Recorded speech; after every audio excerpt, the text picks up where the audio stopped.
Awping inside of Counter-Strike 2 is extremely overpowered. So is it necessary to pull out more than one op, especially on your CT side? Well, today we're going to discuss the positives and the negatives of purchasing double ops and what we should be doing when we have this so that we can win every round possible with the level 1 skill cannon, the easiest and the hardest weapon to use inside of the game.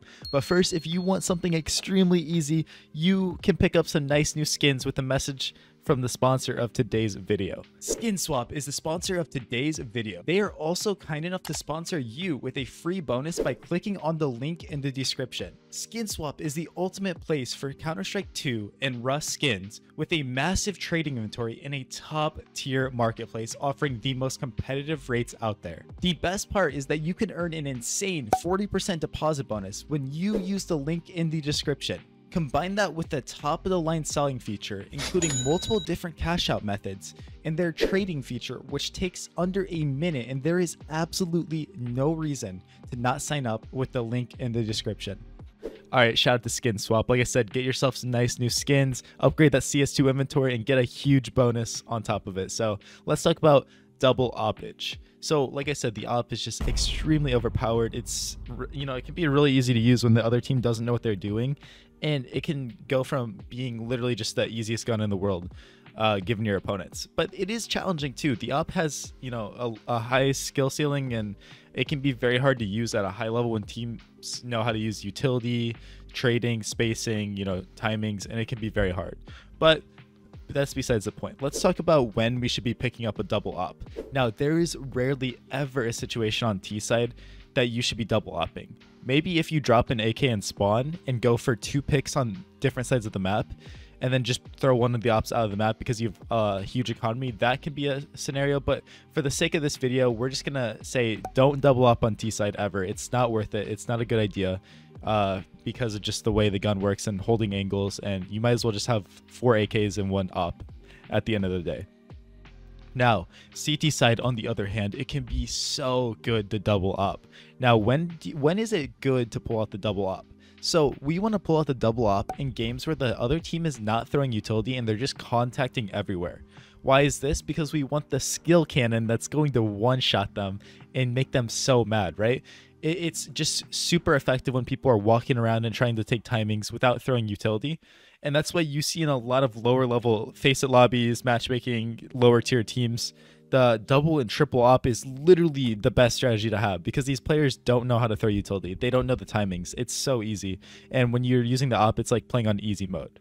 Now, against high level teams, it gets harder and harder and harder to use the op. It turns into actually one of the hardest guns to use just because of the way people are playing and the way this game works.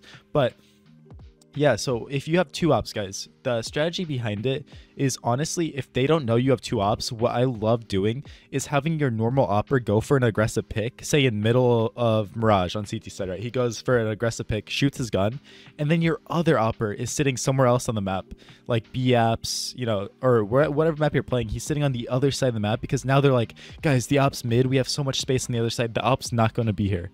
And then he gets a free kill. So when you're double opping, make sure that you space the ops out. Never have them playing the same site. That is so dumb. And unless you know the team is going to be going to that site and you're like 4 stacking it or something, always keep the ops on separate sides of the map. There's no point to having them on the same side most of the time. I'd say like 98, 97% of the time, there's no reason. So that's like the beneficial part of double opping. But let me give you some warnings now why double opping can be hard and why it can actually hurt you.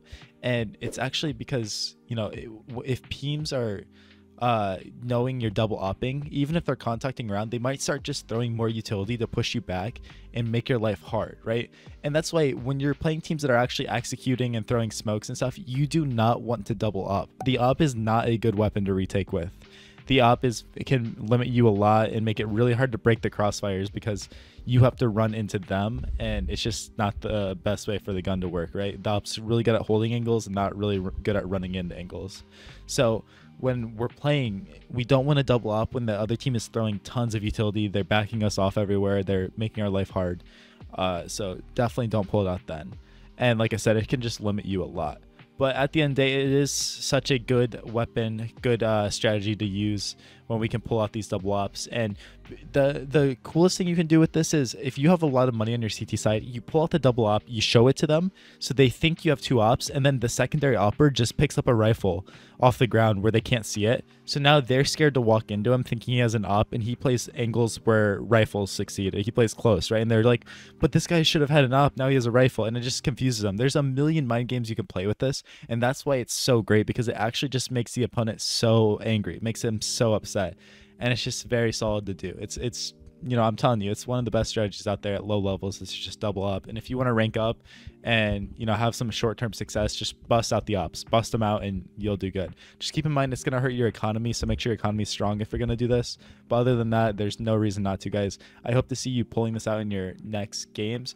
And also, check out my channel. I post lots of helpful tips and tricks that are going to seriously help you improve. It's going to be night and day how much better you can get from watching my videos. As a newer player, intermediate player, even an advanced player, you'll really start to understand the game more and, you know, have a better understanding. So thank you guys so much for watching this video. If you want to help me out, subscribe to my channel. I'll catch you all later. Peace out. Thank you so much.